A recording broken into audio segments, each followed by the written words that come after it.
Hi there, folks. Thanks for tuning in. I had a random thought a few weeks ago now on religious texts. Now, I want to start out this thought by saying that I do believe that the Bible is divinely inspired. That said, for the purpose of this video, I'm going to argue for its relevance in society without citing divinity.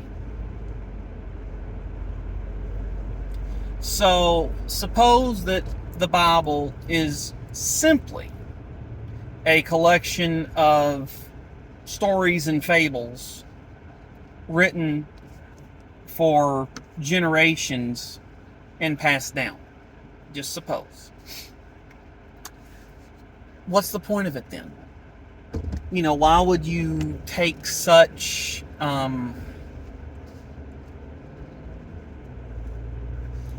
why would you go to such great measures to pass down the stories in the Bible?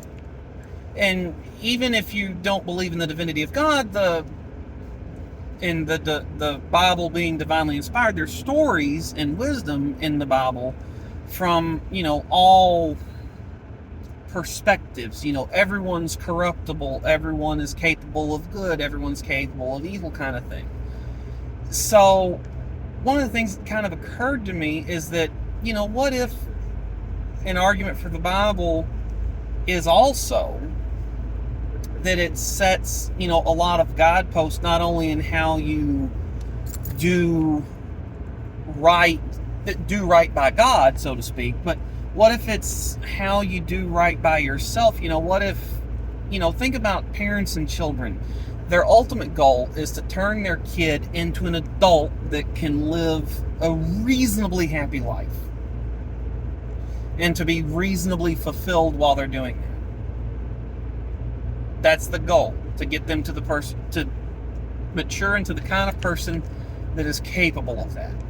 Now, if you had no guideposts in your life, no general direction of, hey, happiness is that way, so if I walk in that general direction, I'm going to get a little bit more happy as I go. Granted, it's a struggle, it's a journey, but, there's good stuff that direction, I'm heading that way. If there were no guides or guidelines for life, you would have untold, manifold possibilities of ways that you could choose to conduct yourself. And if you had enough time, you might be able, if your life was not limited to, say, 40 or 50 years of healthy adulthood before your body starts aging to the point where you need to start thinking about slowing down and retiring on average.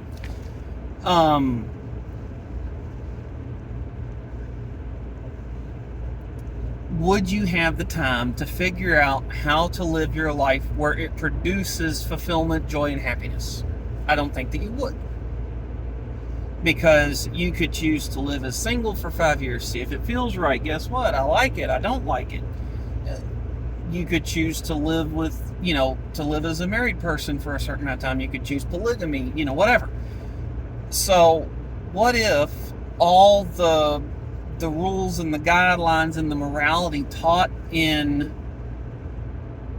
biblical scripture is also kind of a rough guideline for if you try to live your life in this general way, and not just, the single person, but society at large, the majority of people and the majority of personalities will find that they are, on average,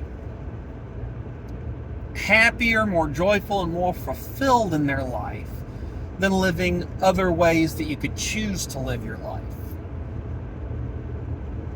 I hope I'm making some sense here, but that's just something I've been thinking about.